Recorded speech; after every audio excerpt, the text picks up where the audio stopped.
मंत्र पाठ। ओम सहनावतु सहनौ भुनक्तु सह वीर्यं करवावहै तेजस्विनावधीतमस्तु मा विद्विषावहै। ओम शांति शांति शांति। प्रथमावृत्ति की 233वीं कक्षा, तीसरे अध्याय के दूसरे पाद का 154वां सूत्र चलेगा। तच्छीलादि प्रकरण में आगे सूत्र आ रहा है।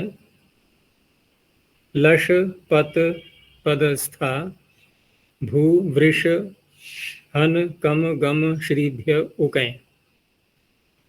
तो लश पत पदस्था भू वृष हन कम गम श्रीभ्य पंचमी बहुवचनांतम उकय प्रथमैक वचनांतम। लश धातु दिए, लश कांति अर्थ में आती है। लश कांतौ पतलरी गतौ पदगतौ ष्ठा गति निवृत्तौ भूसत्तायाम वृषु सेचने हन हिंसागत्योः कमुकांतौ गमलरी गतौ श्री हिंसायाम। ये क्रियादिगण की है। इत्येतेभ्यो धातुभ्यः तच्छीलादिषु कर्तृषु वर्तमाने काले उकय प्रत्ययो भवति। तो इन सबसे उकय प्रत्यय होगा। उकय प्रत्यय इंगित है, तो इंगित होने से जहां वृद्धि संभव है वृद्धि हो जाएगी। और जिन धातुओं में पाणिनि उपसर्ग साथ में पढ़ देते हैं सूत्र में, तो वहां तो वही उपसर्ग लिए जाएंगे, और जहां उपसर्ग नहीं पढ़े हैं वहां कोई भी उपसर्ग आ सकता है और नहीं भी आ सकता है, दोनों बातें हैं। तो यहाँ जो उदाहरण है प्राय करके उपसर्ग साथ में जोड़ करके दिए हैं इन्होंने, और वाक्य जैसे हैं पूरे ये तो कहीं उपलब्ध रहे होंगे, लेकिन कहाँ के ये वाक्य हैं ये तो इसमें नहीं दिया है। जैसे पहला है लश धातु का अपलाशुकम वृषल संगतम। अच्छा अर्थ है इसका। वृषल कहते हैं दुष्ट व्यक्ति के लिए, और उसका उसके साथ यदि संगति की जाती है तो अपलाशुक। वैसे लश का अर्थ कांति है, कामना। अप लगा देने से उसका विपरीत अर्थ हो गया, यानी कामना करने योग्य नहीं है, अर्थात ठीक नहीं है। तात्पर्य कहने का कि दुष्ट व्यक्ति की संगति की कामना नहीं करनी चाहिए, वो कामना करने योग्य नहीं होती है, इसलिए अर्थ लिख दिया कि अनुचित होती है। तो यहाँ वृद्धि हो गई लश धातु को अतो बधाया अपलाशुकम वृषल संगतम। नपुंसक लिंग का शब्द है ये। क्रिया जोड़ सकते हैं अस्ति या भवति। ऐसे ही पत धातु से पूर्व प्र उपसर्ग लगा करके ये कहीं का वाक्य है कि प्रपातुका गर्भा भवन्ति। गर्भ प्रपातुका, गिरने के स्वभाव वाले अर्थात पतनशील होते हैं, गर्भ गिर जाते हैं, इसलिए उनको प्रपातुका कह दिया गया है। यहाँ भी वृद्धि हो गई है, और बहुवचन का है ये प्रपातुका। आगे धातु है पद। तो पद में भी उपसर्ग लगा करके उप उपसर्ग को लगाया है। तो उपपादुकम सत्वम। सत्व किसी भी पदार्थ को कहेंगे, तो कोई भी पदार्थ उपपादुकम उपपादन करने वाला, क्योंकि उपपादन शब्द में भी उपसर्ग है और धातु पद है। तो पदार्थ उत्पादन करने वाला अर्थात पदार्थ व्याख्या करने वाला, ऐसी कोई वस्तु जिससे बहुत रहस्यात्मक व्याख्याएं निकलती हैं, तो उपपादुकम सत्वम।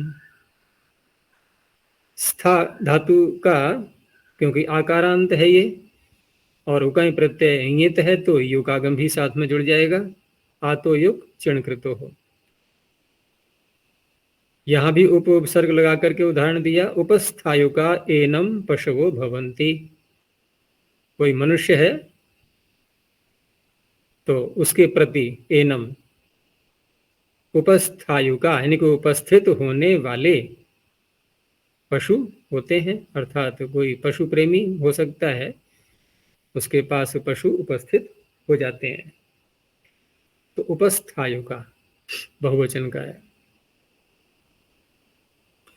भू धातु से प्र उपसर्ग लगा करके शब्द बनाया प्रभावुक, तो प्रभावुकम अन्नम भवति। अन्न प्रभाव करने वाला, शरीर पर प्रभाव पड़ता है, उसका प्रभाव करने वाला अन्न होता है, मन पर भी प्रभाव पड़ता है। यहाँ भू धातु को वृद्धि हो गई है और आवादेश। आगे है वृष। तो वृष धातु सेचन अर्थ में, तो बादलों के लिए ये शब्द प्रयोग में आएगा, जैसे प्रवर्षुका, प्र उपसर्ग लगा करके। अब वृष में केवल गुण ही हो पाएगा, वृद्धि हो नहीं पाएगी। तो प्रवर्षुका पर्जन्या, अर्थात बादल कैसे हैं कि प्रवर्षुका, बरसने के स्वभाव वाले, तच्छील आदि अर्थों में। हन धातु से जो यहाँ किया गया है, यहाँ पर आंग उपसर्ग साथ में जोड़ करके, और उकाई प्रत्यय इंगित है तो इंगित होने से हनस्तो चिर्णलो से तकार हो जाएगा, वृद्धि भी होनी है अतोपधाया से, और हकार को घकार भी हो जाएगा, हो हंतेर निर्णयशु। तो आघातुक हिंसा अर्थ है, इसलिए हिंसक अर्थ निकलेगा, हिंसा के स्वभाव वाला कोई प्राणी या कोई मनुष्य। कम धातु कांति अर्थ में, कामना अर्थ में आती है, तो कम धातु से बनाएंगे वृद्धि होकर के कामुकः, कामनाओं से युक्त कोई व्यक्ति। गम धातु का दिया है। अब ये वाक्य कहाँ का है नहीं पता। आगामुकम वाराणसीम रक्ष आहुः। यदि वाक्य का अर्थ लें शब्दों के अनुसार, तो रक्षस शब्द नपुंसक लिंग का है ये, एक वचन में, तो इसलिए आगामुकम भी नपुंसक लिंग में आ गया द्वितीय व्यक्ति का, क्योंकि आहुः क्रिया आ रही है, यानी लोग राक्षस को वाराणसी को आने वाला, ये शब्दार्थ निकल रहा है। अब कहाँ का वाक्य नहीं कह सकते, प्रसंग क्या चल रहा है, यानी वाराणसी की ओर, वाराणसी को आने वाला, आंग उपसर्ग लगा दिया तो आना अर्थ हो जाएगा। राक्षस को कह रहे हैं, बता रहे हैं बहुवचन में आहुः। ऐसे अगले वाक्य में भी है आहुः, तो वहां तो स्पष्ट अर्थ है, क्योंकि श्री धातु है, हिंसा अर्थ में आएगी, और बाण, बाण जो है वो हिंसा करता है, दूसरे को हानि पहुंचाता है। तो श्री धातु से जब करेंगे, लेकिन शब्द जो उपलब्ध हो रहा है वो किम शब्द साथ में है, तो किम के साथ में फिर समास भी कर लेंगे। और जब बाण छोड़ा जाएगा तो बाण किसी को नहीं देखता है, जिसको भी मारा जाएगा उसी की हानि करेगा वो। तो किसकी हानि करता है वो, तो कोई प्रश्न का उत्तर नहीं है, नहीं किसी की भी कर सकता है। तो किम शरणाती थी किंशारुकम ऐसे बोल सकते हैं। किसको हानि पहुंचाएगा, किसी को भी। जैसे कि सेवक को बोलते हैं किंकर, तो किंकर क्या है, किम करोती थी किंकर, क्या करता है, नहीं कुछ भी कर सकता है वो, जो जो आदेश दिया जाएगा वो करेगा, कोई निश्चित काम थोड़ी है, नौकर है, सेवक है। तो किंकर है, ऐसे यहाँ किंशारु, किसी की भी हानि कर देगा बाण, तो जिसको छोड़ा जाएगा उसको, जिसकी ओर मारा जाएगा। तो बाण के लिए कहा गया किंशारुकम। और वो तीक्ष्ण विशेषण है उसका, कि तीक्ष्णम आहुः, बाण को तीक्ष्ण कहते हैं, तीक्ष्ण होता ही है वो। तो यहाँ भी वृद्धि होकर के किंशारुकम।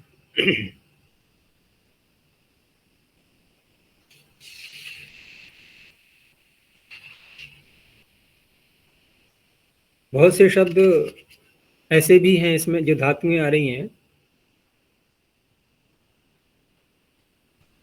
जैसे अपधा, इसमें लश धातु का दिया है, अपलाशु का कौन सा था शब्द, अपलाशुकम वृषल संगतम, लेकिन लश धातु से अपेच लशः सूत्र पीछे आ चुका है, वहां घृण प्रत्यय भी है। तो प्रश्न उठ सकता है, क्योंकि पीछे प्रसंग चला था कि तच्छीलादि इस अधिकार में ताच्छीलिक प्रत्ययों में वासुरु विधि नहीं होती है। तो वासुरु विधि नहीं होती है तो पीछे फिर अपेचलशः घिनुण भी है, यहाँ उकय प्रत्यय भी है, तो इस तरह से बाधा पड़ती है। लेकिन जब वहां भी धातु कह करके निर्देश कर दिया गया है अपेचलशः, तो फिर कथन सामर्थ्य से हो ही जाएगा। और यहाँ भी धातु का प्रकरण चल रहा है, लेकिन फिर कोई प्रश्न ये कर सकता है कि यहाँ उपसर्ग का तो निर्देश नहीं है। तो अगर हम ये माने कि ताच्छीलिकों में वासुरु विधि नहीं होती, तो अप उपसर्ग लगाएंगे तब तो घिनुण ही होना चाहिए, फिर अन्य कोई उपसर्ग लगाएंगे तो वो कहीं कर सकते हैं। लेकिन साथ में यही बताया था कि ताच्छीलिकों में ठीक है कि वासुरु विधि नहीं होती है, लेकिन कहीं कहीं समावेश हो भी जाता है। तो इस तरह समावेश मान करके अप लगा करके भी उकय भी हो जाएगा और घिनुण भी हो जाएगा। तो पीछे अपलाशी, अपलाशणो, अपलाशण ये बनाया था। ऐसे ही धातु यहाँ पर जैसे है पत, पद, और पीछे भी आ चुका है जुचंक्रम में दंद्रम्य, श्री, गृधि, ज्वल, शुच, लश, पत, पदः, तो वहां पर युच प्रत्यय कहा है। अब यहाँ भी यदि कहें कि ताच्छीलिकों में वासुरु विधि नहीं होती है, तो यहाँ कैसे करेंगे? तो यहाँ पर भी वही बात है कि समावेश हो जाता है, ऐसा मान करके हम वो कहीं भी करेंगे। वचन सामर्थ्य से भी ले सकते हैं। जैसे यहाँ पर स्था धातु का है, तो स्था में पीछे ग्लाज स्थश्च ग्स्नु, वहाँ ग्स्नु प्रत्यय कहा है स्था से, और यहाँ स्था से वो कहीं प्रत्यय कहा जा रहा है। तो यहाँ वचन सामर्थ्य से भी कह सकते हैं, वहां भी स्था का पाठ है, यहाँ भी स्था का पाठ है, ये वचन सामर्थ्य हो जाएगा, क्योंकि उपसर्ग तो लगाया नहीं है कहीं पर भी, ना यहाँ पर ना वहां पर। आगे है सूत्र जल्प भिक्ष कुट्ट लुंट वृंगः शाकन। जल्प भिक्ष कुट्ट लुंट वृंगः पंचम एक वचनांतम, शाकन प्रथम एक वचनांतम। तो जल्प व्यक्तायाम वाची, भिक्ष भिक्षायाम, लाभे अलाभे च, मिले या न मिले।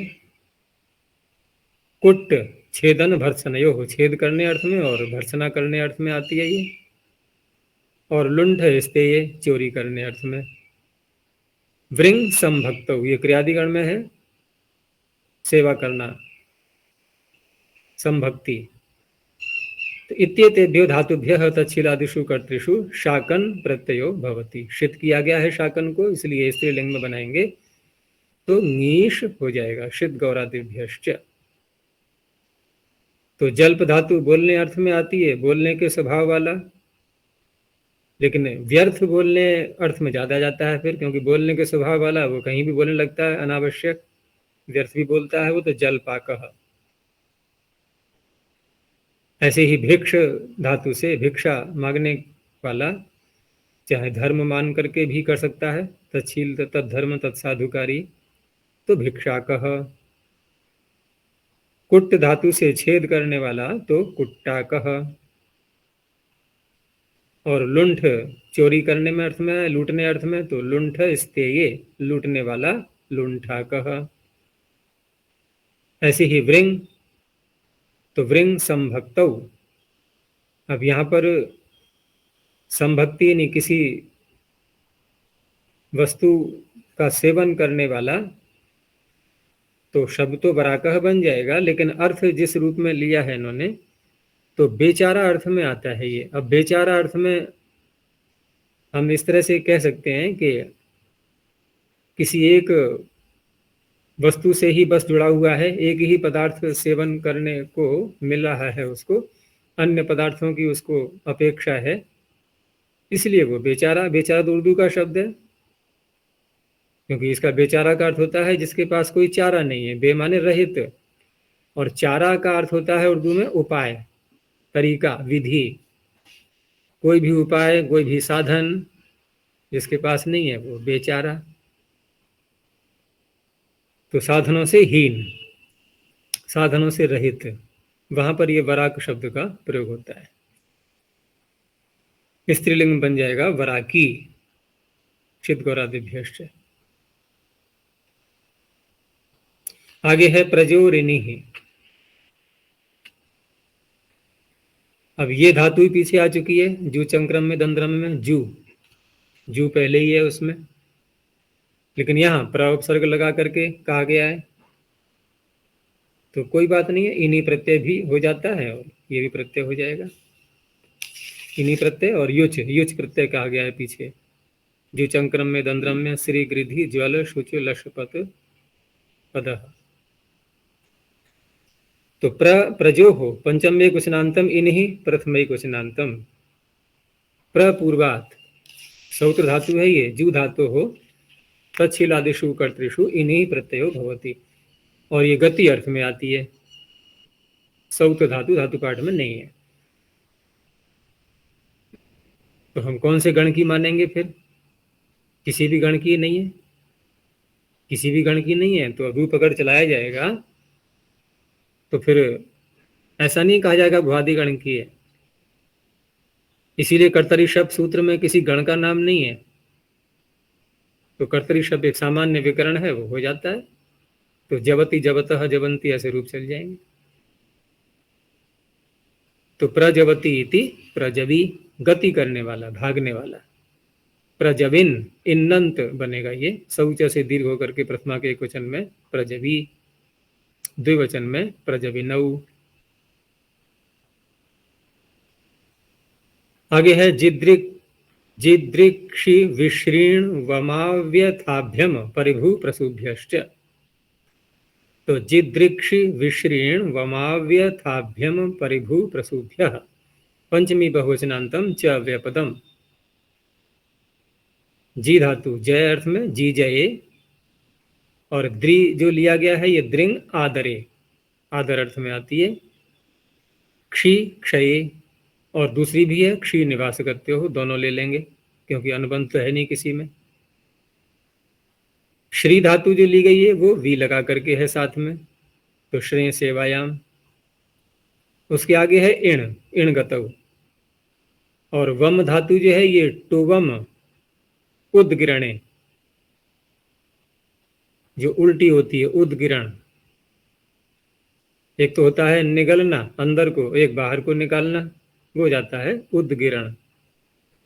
तो टुवम उद्गिरणे, और उसके आगे अ जुड़ा हुआ है इसमें व्यथ से पहले, और अ से तात्पर्य नए, तो नए साथ में जोड़ेंगे, नए समास करेंगे, तो नए पूर्वक व्यथ भय संचलनयो हो, और अम रोगे, लेकिन अभी साथ में है तो अभी पूर्वक अम रोगे, परिपूर्वक भू, और प्रपूर्वक शु प्रेरणे।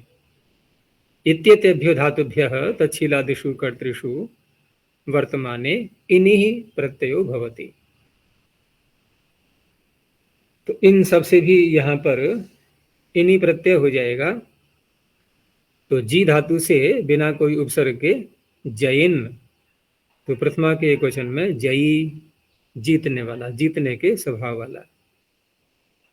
और दृंग आदरे इससे बनाएंगे तो दरिन बनेगा शब्द, दरी, आदर करने वाला, सम्मान करता है किसी का, हर कोई से उसका स्वभाव है ऐसा, किसी का भी सम्मान करता है। और क्षी धातु से जब क्षय अर्थ में लेंगे तो क्षयी का अर्थ हो जाएगा फिर जो रोग से ग्रस्त है, क्षय रोग होता ही है, जिसको टीबी कहते हैं, ट्यूबरक्यूलोसिस, राजयक्ष्मा, उसका रोगी, तो क्षयी। और निवास और गति अर्थ में भी ले सकते हैं, वहाँ प्रकरण के आधार पर जैसा भी अर्थ संगत है वो लग जाएगा। द्वि उपसर्ग पूर्वक श्री धातु से गुण होकर के और अयादेश, तो विश्रयी अर्थात सेवा करने वाला। श्रेय सेवायाम। और इण धातु से पूर्व यहाँ अति लगा करके इसका जो प्रयोग मिल रहा है, तो अय धातु का सामान्य अर्थ तो गमन होता ही है इण धातु का, लेकिन यहाँ पर अति लगा दिया है तो अर्थ हो जाएगा उसका उल्लंघन करना। तो इण धातु से और अति लगा करके अत्ययी, ई को गुण हो जाएगा, ए और अयादेश होकर के आय, अत्ययिन, अत्ययी। वम धातु से वमी, वमन करने वाला। अब व्यथ में क्योंकि नए समास भी साथ में करना है तो विग्रह करते समय न व्यथते या न व्यथितुम शीलम यस्य, स्वभाव अर्थ में, तत्शील अर्थ में, जो डरता ही नहीं है किसी से, भय नहीं है जिसके अंदर, तो अभय वाला, यानी कि अव्यथी। और अम धातु से अभी उपसर्ग लगा करके अभ्यमी, अम रोगे, रोगी अर्थ निकलेगा इससे। भू धातु उत्पन्न होने अर्थ में आती ही है तो परि उपसर्ग लगा करके परिभवी, चारों ओर से अच्छी प्रकार से उत्पन्न होने वाला, पैदा होने वाला। और शु प्रेरणे, प्रेरणा देना, तो प्रकृष्ट रूप से प्रेरणा देने वाला प्रसवी। इस तरह से ये शब्द बनेंगे। आगे स्पृहि गृहि पतिदयी निंद्रा तंद्रा श्रद्धाभ्य आलोच। स्पृहि गृहि पतिदयी निद्रा तंद्रा श्रद्धाभ्य पंचमी बहुवचनांतम, आलुच प्रथमैक वचनांतम। इसमें तंद्रा शब्द जो पढ़ा हुआ है, एक निद्रा और एक तंद्रा, दोनों में धातु तो है द्रा।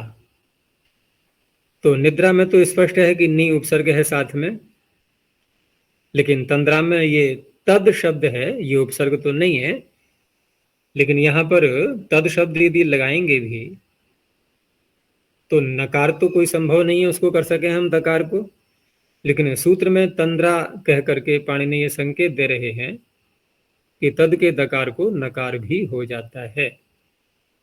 तो सूत्र कोई नहीं है, तो इसी निपातन से दकार को नकार भी करेंगे। और अर्थ इसका एक अलग से निकलता है। वैसे द्रा का अर्थ कुत्सा होता है, द्रा कुत्सायाम गतौ, जो कुत्सित गति होती है उसमें। तो कुत्सा तो अर्थ यहां भी निकलेगा, क्योंकि तंद्रा जो शब्द है ये आलस्य अर्थ में आता है, तो आलसी व्यक्ति कुत्सा के योग्य होता ही है। तो स्पृहि अर्थात स्पृह ईप्सायाम, ये चुरादिगण की धातुएं हैं कुछ इसमें। ऐसी ही गृह धातु, क्योंकि वो जो जिसका गृहणाति रूप बनता है वो अलग है, वो तो ग्रह है, और ये है गृह, तो चुरादिगण में पढ़ा हुआ है, और वहां पर गृह ग्रहणे अर्थ वही है, लेकिन वहां पर धातु पड़ी है गृह। ऐसे ही पत धातु है तो पतलरी गतौ तो भ्वादिगण में आती है, शल हुल पतलरी गतौ, लेकिन ये पत गतौ ये चुरादिगण में, क्योंकि सूत्र में पढ़ा है ना पति, स्पृहि गृहि पति, तो इस संकेत से ले रहे हैं कि ये धातुएं णिजंत ली गई चुरादिगण की, तो पत गतौ ये चुरादिगण की यही भी। आगे फिर नहीं, फिर है दय दान गति रक्षण हिंसा दानेशु, और द्रा कुत्सायाम गतौ तो नी पूर्वक और तद पूर्वक। श्रद्धा में श्रद्ध शब्द पूर्व में है, श्रद्ध के साथ में समास करेंगे, और धातु है दुधाएं धारण पोषण योः। इत्येतेभ्यो धातुभ्यः तच्छीलादिषु कर्तृषु वर्तमाने काले आलुच प्रत्ययो भवति। आलुच का बचेगा आलू। अब यहाँ पर जो तीन धातुएं प्रारंभ में हैं चुरादिगण की, इनसे पहले णिश प्रत्यय आएगा सभी में, और णिश प्रत्यय करके अब ये धातुएं हैं अकारांत चुरादिगण में, तो अकारांत हैं तो स्पृह या गृह या पत तीनों से णिच करने के बाद अतो लोपः से आकार का लोप पहले हो जाएगा, लोप का कार्य पहले होता है। अब उसके बाद अकार लोप होने के बाद स्पृह में गुण की प्राप्ति हो रही है, गृह में गुण की प्राप्ति हो रही है, और पत में वृद्धि की प्राप्ति हो रही है।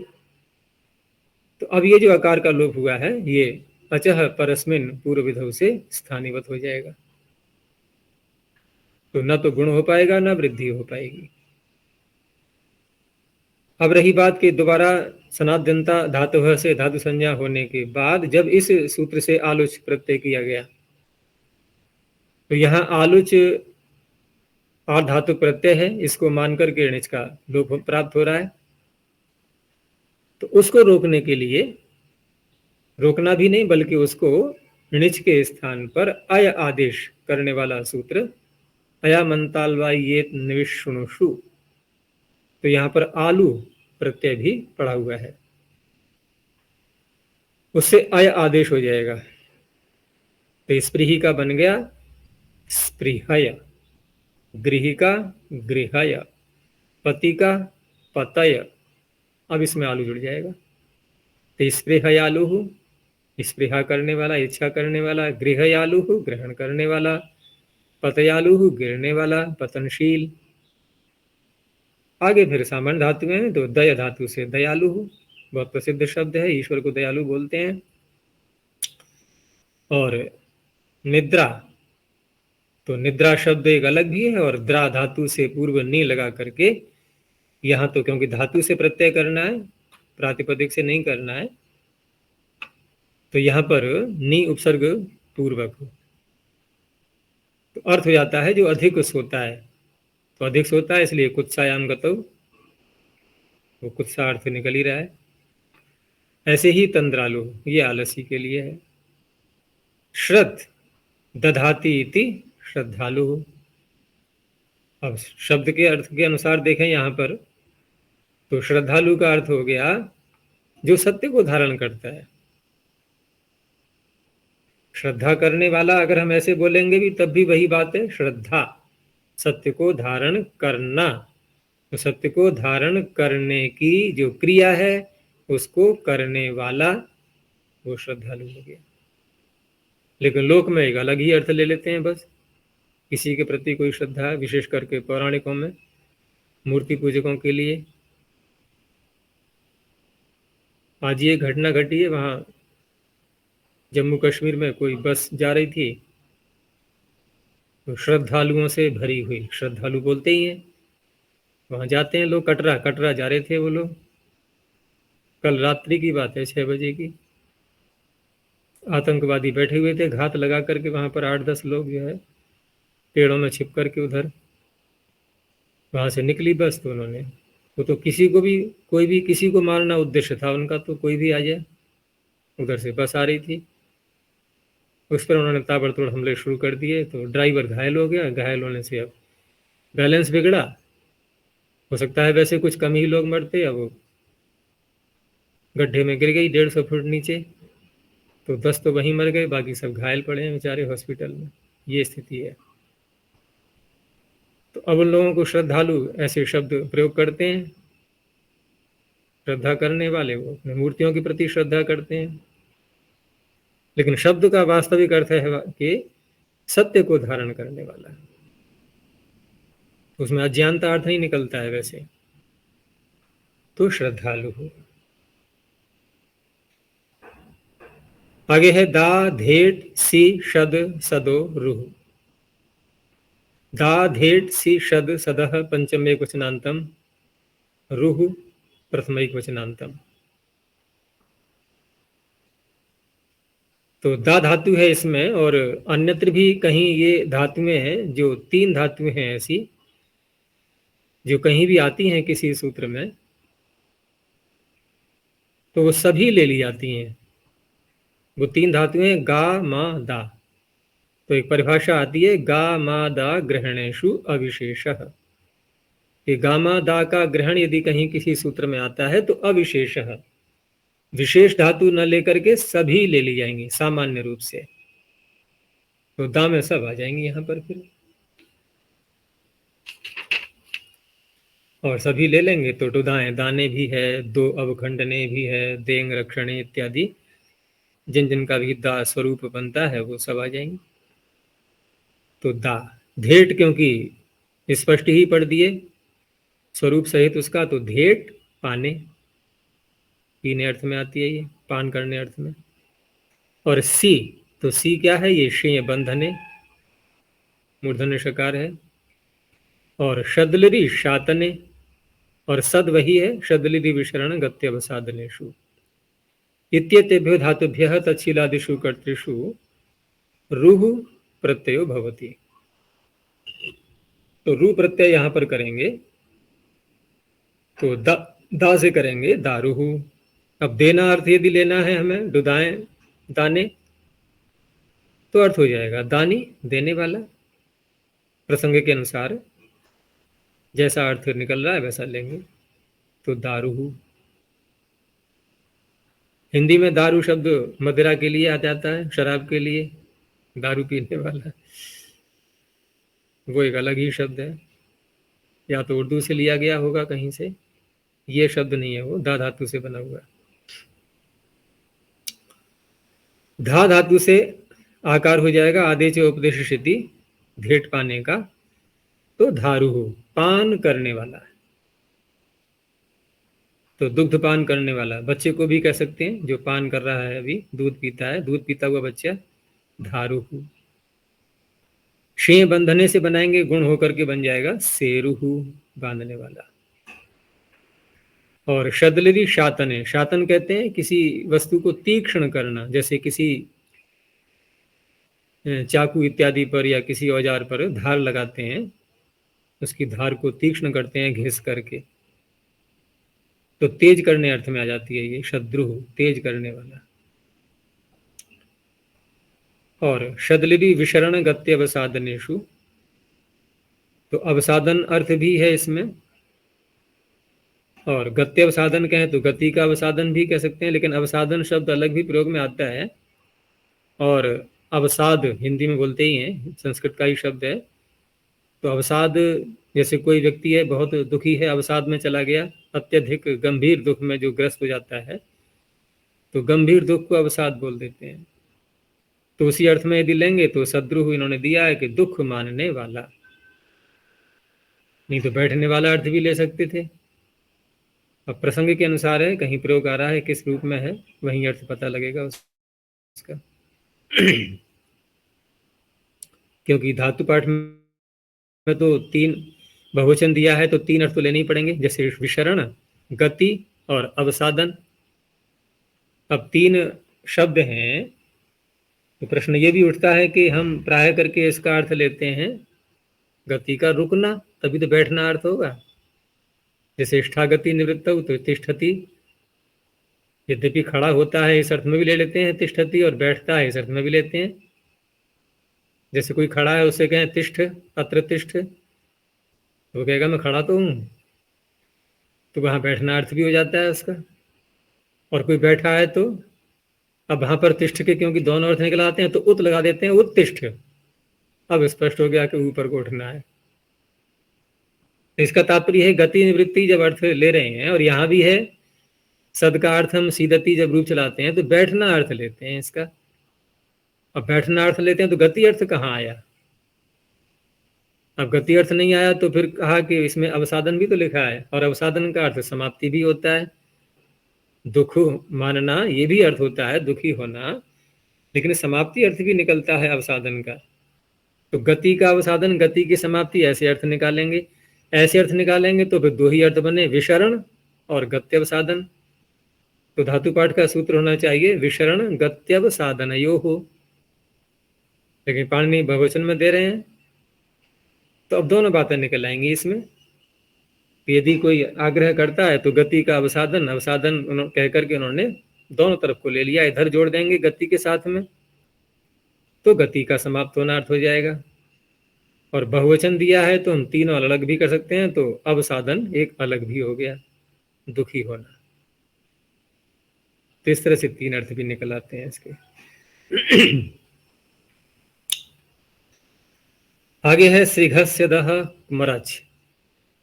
श्रीघस्यदः पंचम एकवचनांतम, कुमरच प्रथम एकवचनांतम। श्री गतौ, और घस धातु घसलरी अदने, और घसलरी आदेश भी होता है। और अधभक्षणे, तो श्री घसी अध इत्येतेभ्यो धातुभ्यः तच्छीलादिषु कर्तृषु वर्तमाने काले मरच प्रत्ययो भवति। कित प्रत्यय किया गया है इसको, श्री को गुण न हो जाए इसलिए, और तो कहीं गुण की प्राप्ति नहीं है, केवल श्री के गुण को रोकने के लिए। तो श्री धातु से किया गया तो श्रीमरः। अब गति अर्थ है तो एक विशेष मृग जो भागने के स्वभाव वाला, भागता ही रहता है, बहुत भागते हैं मृग, तो कोई मृग विशेष प्रजाति है उसको श्रीमर बोलते हैं।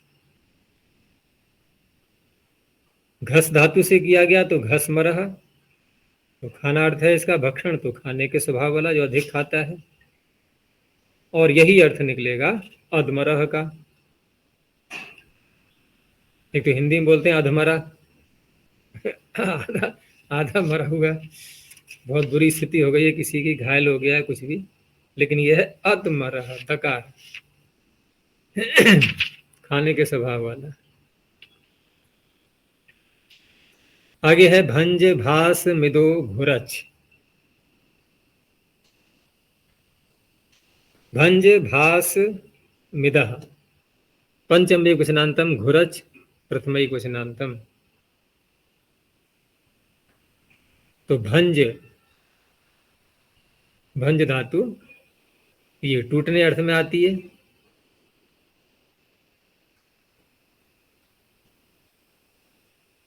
और भास धातु ये चमकने अर्थ में आती है, भास दीप्तो। और मिद धातु ये यमिदा, निमिदा स्नेहने, उसी का है ये मिद। तो भंज भास मिद इत्येतेभ्यो धातुभ्यः तच्छीलादिषु कर्तृषु वर्तमाने घोरच प्रत्ययो भवति।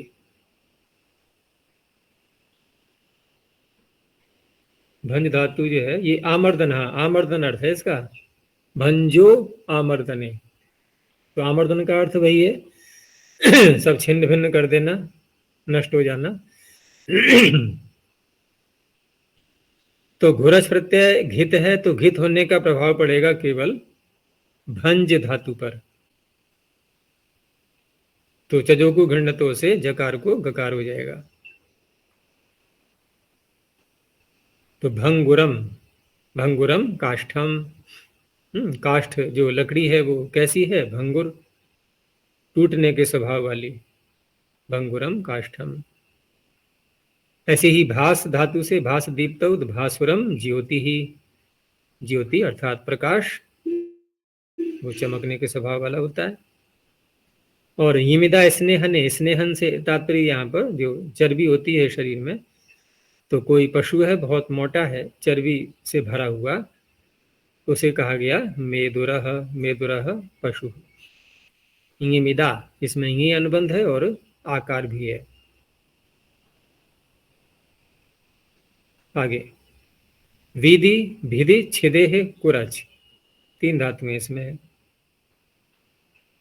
तो विद धातु ज्ञान अर्थ में आएगी, और भिद भेदन करने अर्थ में, भिदिर विदारणे, और छिदिर द्वैधीकरणे।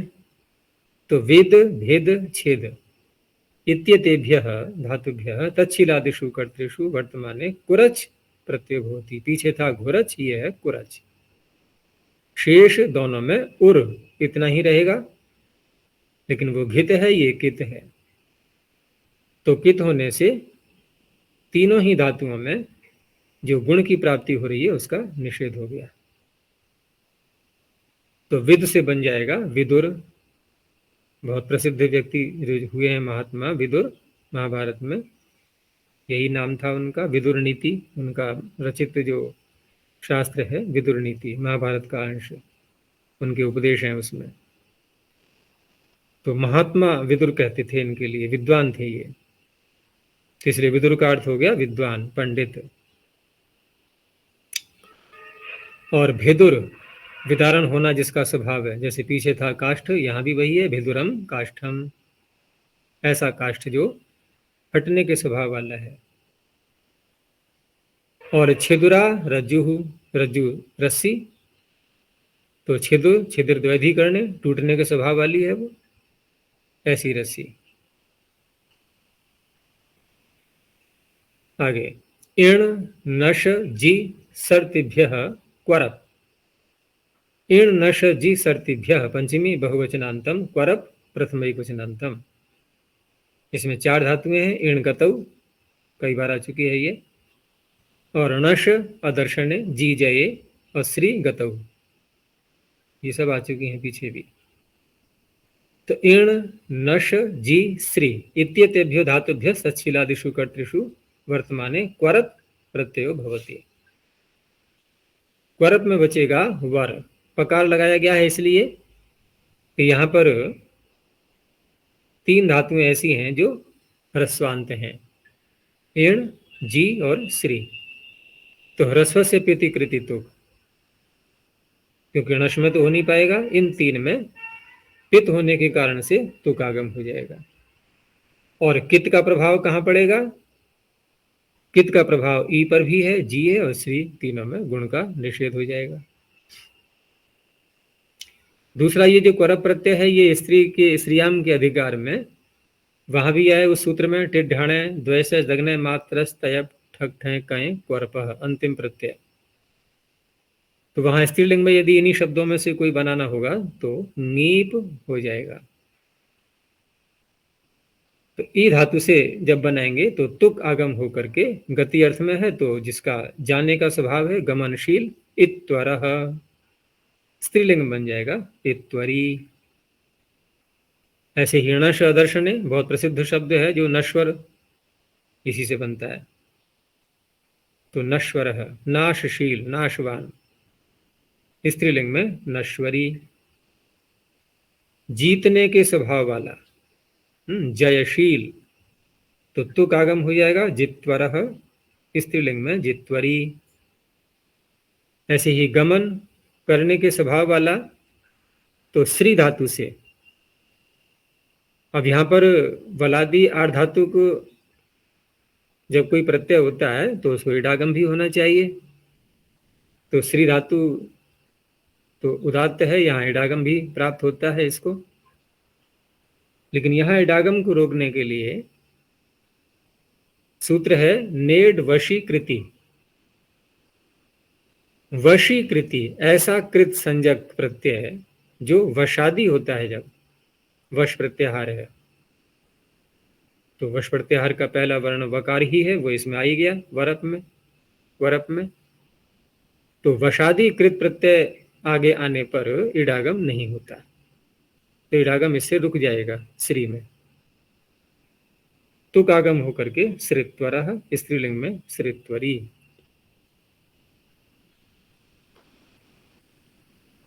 आगे है गत्वरश्च। अब ये बना बनाया शब्द पढ़ दिया है पाणिनि ने।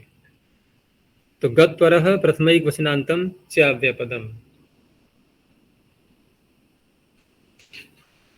अब यहां पर निपातन में, क्योंकि प्रसंग पीछे क्वरप प्रत्यय का चल रहा था, तो उसी प्रत्यय को ले लेंगे, अर्थात गत्वरः क्वरप प्रत्यांतो निपात्यते। अब यहां पर निपातन से हम कार्य कौन सा करेंगे जो कि प्राप्त नहीं हो रहा है?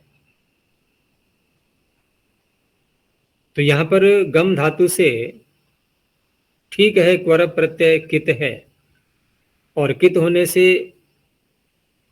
अनुनासिक का लोप करने वाला सूत्र भी बैठा हुआ है।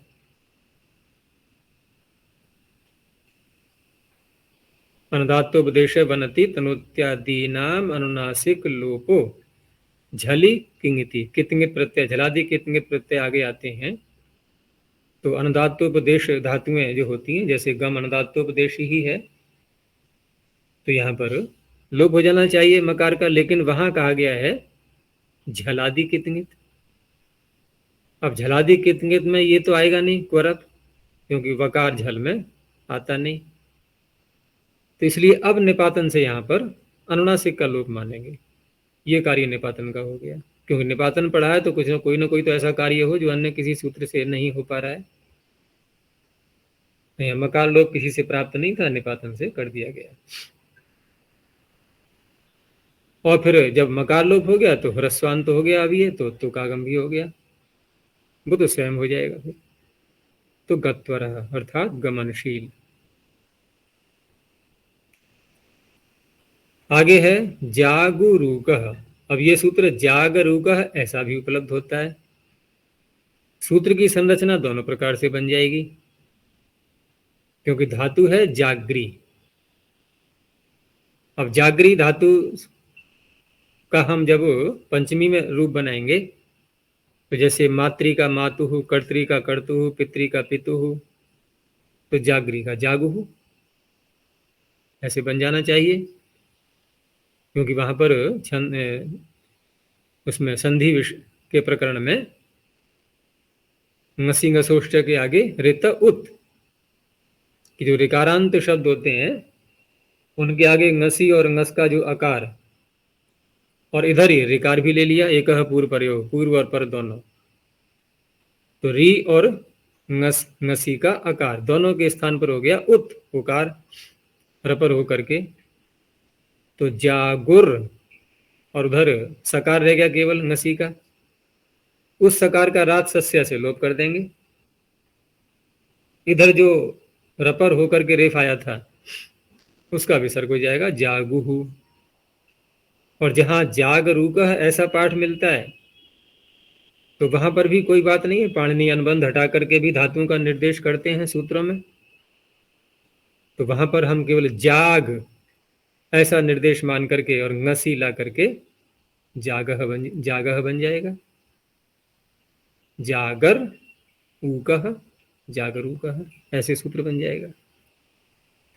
यहां पर उन्होंने रित उत लगा करके यानी कि जागरी पाणिनि ऐसा ले रहे हैं, ऐसा मान करके सूत्र दिखा दिया, तो जागुह बन गया पंचम एकवचनांतम ऊकह प्रथम एकवचनांतम।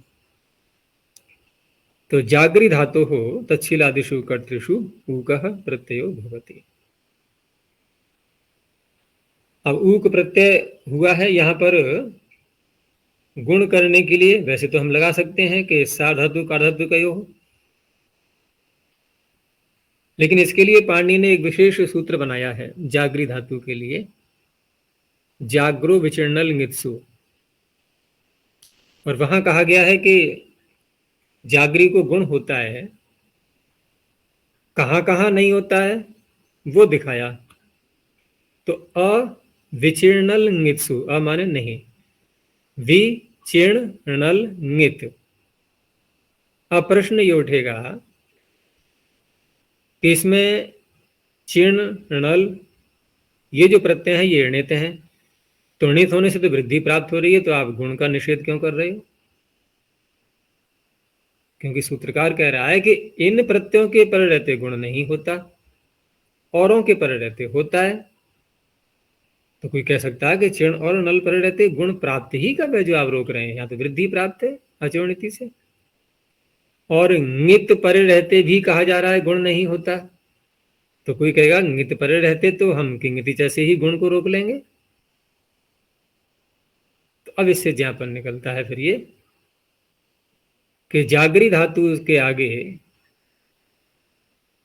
ङित णित कित ङित कैसे भी प्रत्यय आ जाए, अर्थात वृद्धि कहीं होनी है वहां भी गुण होगा, कहीं गुण रुक रहा है वहां भी गुण होगा। केवल यदि रुकेगा तो ङित प्रत्यय पर रहते नहीं होगा, अर्थात अन्य कित प्रत्यय परे हो या कोई भी हो वहां हो जाएगा। अब रही बात के जो सामान्य प्रत्यय हैं जो कित हैं ना ङित हैं कैसे भी नहीं है, जैसे ऊक प्रत्यय है, तो यहां किससे करेंगे फिर हम गुण? तो फिर जब सूत्र बना दिया गया है तो उसी को लगा सकते हैं, कोई समस्या नहीं है। जागरूक विचंडल ङित्सु से गुण कर देंगे, क्योंकि यहां पर हम सार्वधातुक कार्धातुक से कर सकते हैं, लेकिन जब अतिरिक्त सूत्र बन गया है तो उसी को लगाते हैं फिर। तो गुण होकर के जागरूक, जागरणशील, जागृति जिसका स्वभाव है हमेशा चौकन्ना रहता है। आगे है यज जप दशाम यंगः। यज जप दशाम षष्ठी बहुवचनांतम यंगः पंचम एकवचनांतम। अब यहां जो षष्ठी दी है ये पंचमी के ही अर्थ में ली जाएगी, क्योंकि यंगः उसका विशेषण पंचमी दे दिया है इन्होंने, वैसे षष्ठी का ही मान सकते हैं, दोनों में यंग ही बनेगा। तो 3 धातुएं हैं और तीनों में यंग प्रत्यय को जोड़ करके ये ऊक प्रत्यय होगा। इसलिए अर्थ किया जाएगा कि यंगंतेभ्य यज जप दश इत्येतेभ्यो धातुभ्य तत्शीलादिषु कर्तृषु वर्तमान काले ऊकः प्रत्ययो भवति। यहाँ सूत्र में 2 धातुएं तो ठीक हैं, यज और जप, धातु पाठ में भी ऐसे ही हैं, यज देव पूजा संगति करण दानेशु, और जप धातु भी ऐसी ही पड़ी हुई है। लेकिन दश धातु तो नहीं है, वहां धातु पाठ में भुआदिगण में दंश धातु है, दंश दशने। तो दंश दशने का यहां पर पढ़ा है इन्होंने दश, तो ये इसलिए पढ़ दिया है क्योंकि यंगंत धातुएं लेनी है ये, और यंगंत जब यंग प्रत्यय करेंगे हम, तो यंग प्रत्यय तो ङित है, तो ङित होने से तो अनिदिताम हलोपधाया है किंगिति, इससे क्योंकि यंग प्रत्यय ङित है तो कित ङित प्रत्यय परे होता है, तो उससे अनुनासिक का लोप हो जाता है, अनिदिताम हलोपधाया किंगिति, उससे हो ही जाएगा लोप। तो लोप होकर के दश ही बचेगी वहां पर। अब फिर भी यहाँ पर उन्होंने दश पढ़ा है, दंश नहीं पढ़ा है, तो हम व्याख्याकारों ने कहा कि लाघव के लिए, क्योंकि दश बनना ही है, अनुनासिक का लोप तो होना ही है, तो पांडे ने सोचा चलो ऐसा ही पढ़ देते हैं, कोई आपत्ति नहीं है उसमें, तो एक लाघव हो गया है, अनुनासिक का न पढ़ना, बस यही लाघव हो गया, क्योंकि रूप तो ऐसा बनना ही है, अनुनासिक का लोप अनिवार्य है होना। तो पहले हम तीनों धातुओं से यंग प्रत्यय करके जो स्वरूप बन करके आएगा, सनातनता धातु से धातु संज्ञा करने से पहले उसको बना लेंगे, उसके बाद फिर इस सूत्र को लगाएंगे। तो यज धातु से यंग प्रत्यय करके यज यज इत्यादि, आगे यंग है, यज यज य यज य, और य को अभ्यास में दीर्घों की तरह से दीर्घ भी कर लेंगे, या यज्ञ। अब या यज्ञ इतना बना करके अब ऊक प्रत्यय आएगा, और ऊक प्रत्यय है आर्ध धातुक, तो अतो लोप से आकार का लोप होगा, पहले आकार का लोप होकर के यकार बचा, और यकार से पहले आ रहा है जकार, तो हल से उत्तर जब यकार रह जाता है उसका लोप हो जाता है, आर्ध धातुक कर रहे थे, यस्य हल, ये भी आर्ध धातुक के अधिकार में ही है, तो रह गया या यज, और ऊ को जोड़ दो उसमें, या यजू का। अब इन धातुओं से जो है यंग प्रत्यय हम किस अर्थ में करेंगे, तो यंग प्रत्यय करने के लिए भी सूत्र वहां अलग से दिया हुआ है, वैसे धातु रे काचुल अधिक क्रिया से भारी यंग है, लेकिन आगे सूत्र और भी तो है उसमें, लुप सद चर जप जब दह दश भंज कुशान, नहीं, नित्यम कौटिल्य का तो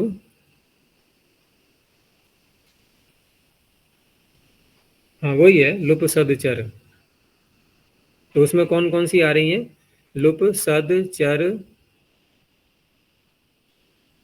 लुप सद चर, इसमें जप भी आ रही है ना, सूत्र वहां ध्यान बन जाता है,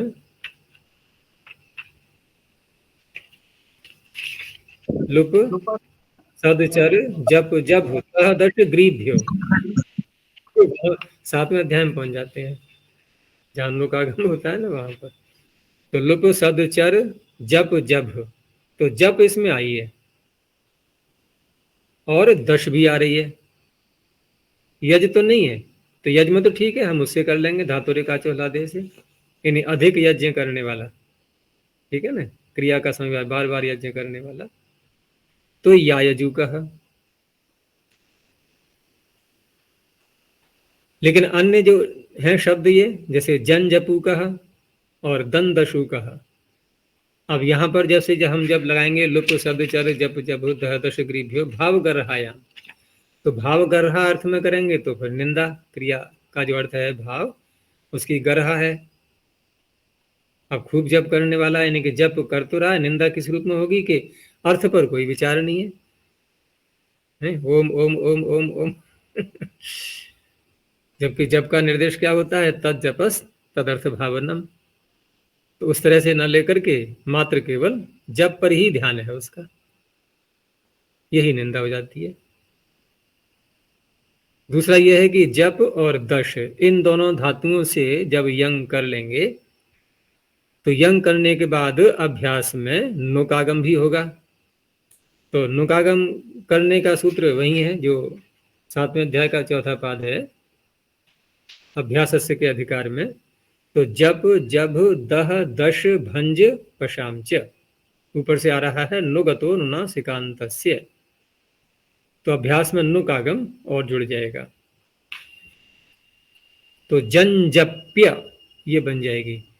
और वो बन जाएगी दंदश्य, क्योंकि धातु में जो अनुनासिक है उसका तो लोप हो जाएगा अनितताम हलबधाया किंगिति से। अभ्यास में फिर नुक अलग से जुड़ेगा, तो दंदश्य, जनजप्य दंदश्य, और वहां पर फिर अतोलोपः और यस्य हलः, इस तरह से पूरे यंग को हटा देंगे दोनों सूत्रों को लगा करके। तो जनजपूकः दंदशूकः, ये दोनों बनेंगे।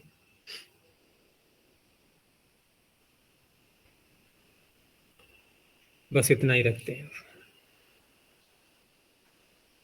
प्रणव ध्वनि। ओ